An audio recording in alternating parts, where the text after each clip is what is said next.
By the time the ninth film comes out, we are going to space. And then to finish everything off, we're gonna time travel. Note that down. So Hobbs and Shaw brings back the return of Dwayne "The Rock" Johnson and Jason Statham as Hobbs and Shaw, who have to team up to save Shaw's sister from Idris Elba, who is a genetically enhanced supervillain who basically just wants to wipe out the whole world with this virus. Now, all the trailers have been fantastic. I've enjoyed every single one of them, and every single one of them got me a little bit more hyped. The Rock has been lately on a hit and miss, if you will. Didn't really love Baywatch. Really enjoyed Jumanji, Welcome to the Jungle. Really, I thought Rampage was okay. Haven't seen Skyscraper, but I saw Fighting with My Family, and that's probably one of my favorite movies of the year because I think that movie is fantastic. So, going into this movie, there's a lot to expect, and also with Jumanji coming out later this year. And at first, I was really worried about this movie because the review embargoes didn't go up until Wednesday, the day before the movie came out, and usually that's a red flag because that means the studio doesn't have confidence, and when that happens, it kind of does scare me. But lately, we've seen movies where the studio doesn't have confidence in their film, such as Crawl, and it turns out to be not bad. What's something that I can say that really sums up something about this movie? This movie is stupid. And I don't mean like stupid, stupid, but I mean like stupid fun. Because that's what this movie is, and that's what you expect from a Fast and Furious movie. Doesn't matter if it's a part of the franchise or it's not, you can always expect dumb fun, and that's what we've been getting with these movies since the fifth one came out. Basically, this franchise went from street racing to just hauling huge ass vaults all over Brazil to bringing down a plane with cars and stopping a cipher to now genetically enhanced human being. We can all assume where this franchise is gonna go next and where we're gonna finish it off. That's right, ladies and gentlemen. Fast and Furious 9 is going to take place in space, and we're going to be time traveling in Fast and Furious 10. Mark my words. That's exactly where we're going to be going with this franchise. Now, let's go into my pros because there's a lot of pros and not so much cons. So we'll start off with the pros first.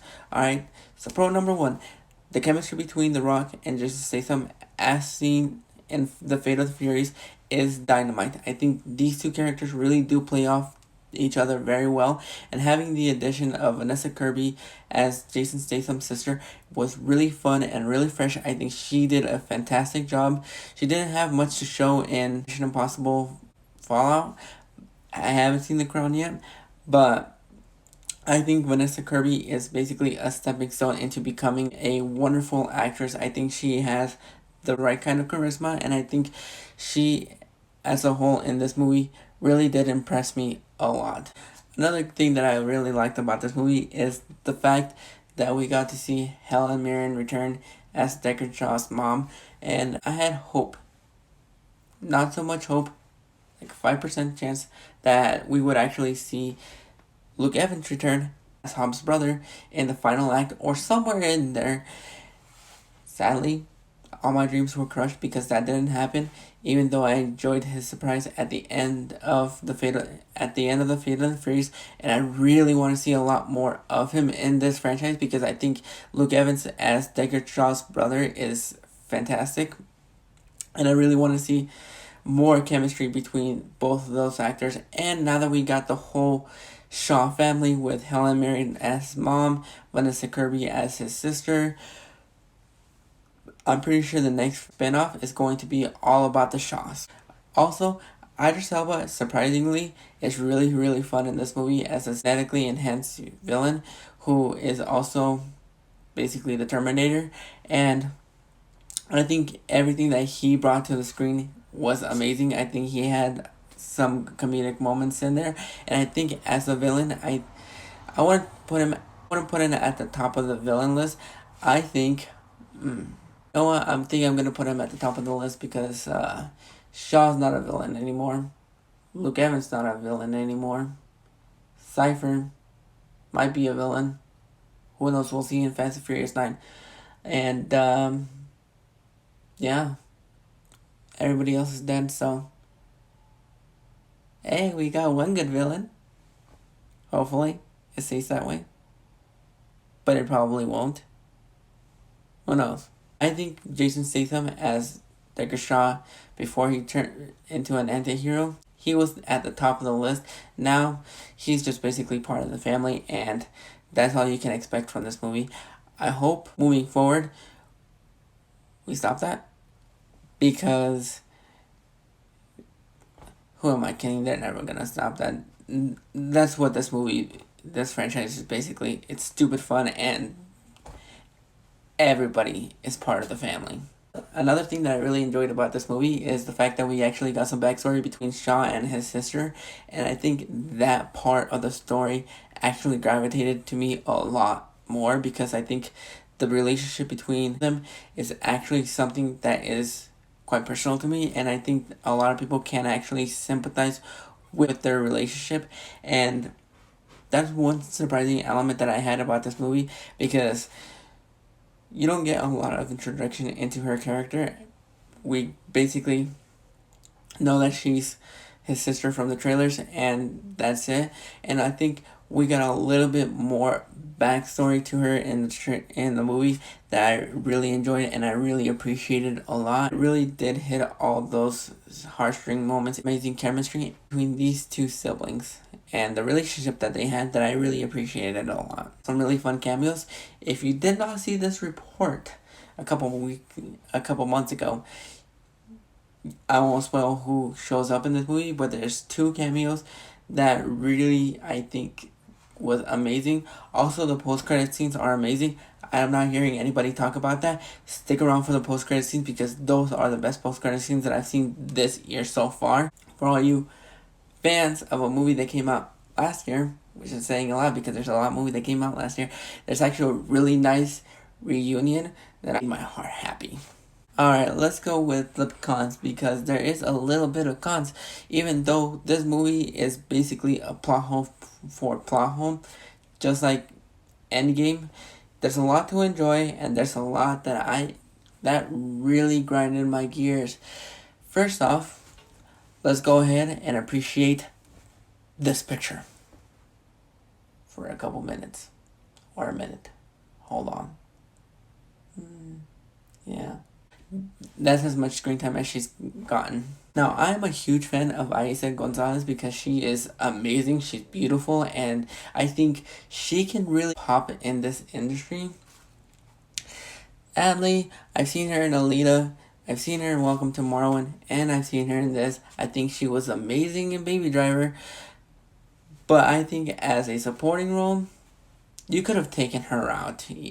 It breaks me to say this, but it really does, because I love her and I think she is amazing. But you can literally take her out and you will not feel like you lost anything in this movie, because she just pops in, pops out. I do think that I think the transition into the third act really does slow down a little bit. Not like the Fate of the Furious, where the second act was completely boring and I really wanted it to move on. This was toned down a little bit, but it was a little bit slow, and I think you could have cut down a little bit of the runtime. Even though the payoff still worked really well, that transition into the third act really took a dip into the movie. Aside from the cons, I think the good outweigh the bad, and that's what you're gonna get with this movie. You know what you're gonna get with the Fast and Furious movies now.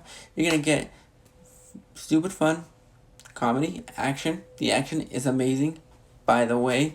And I think David Leitch also did a fantastic job directing this movie, because you get a lot of his actionisms that you got from like Deadpool 2 and Atomic Blonde. But now, thanks to him, y'all have a new drinking game called How many times do they use the slow motion during the final act? I guarantee you, you're gonna be hammered. I mean, if you just go into this movie not expecting so much from it, if you're just going to shut your brain off for 2 hours and just laugh at everything that's happening because you know that they don't believe in gravity anymore or gas, you're gonna have a great time with this movie, and I think a lot of people are going to enjoy this movie for what it is. If you liked if you liked Fast 5, 6, 7, and 8, you're definitely gonna enjoy this movie, and you're definitely gonna have a lot of fun with this movie. But if you didn't enjoy all those movies, you're not gonna enjoy this movie because it's basically the same thing that they've already done. And you know what? It's a formula that works, and it works for me. I think this movie is mildly better than The Fate of the Furious.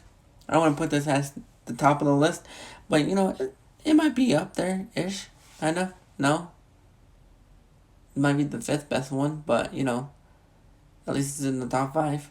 So Hobbs and Shaw is stupid fun, great action, great chemistry between all the leads, and an amazing fight in Samoa. I think this movie is so much fun. I had so much fun with it, and I think you will too. For now, I'm going to give Hobbs and Shaw an 8 out of 10. Regardless of whether you enjoy the other ones or you just want to turn off your brain for 2 hours, you're going to enjoy this movie. There's a lot to have fun with it, and you might enjoy it, you might not. That's why we have the comment section down below. So let me know if you've seen it, and if you agree with my opinions or you don't, or you just want to have a chat, go ahead and let me know what you think of Hobbs and Shaw. Until next time, this is Josie at the movies.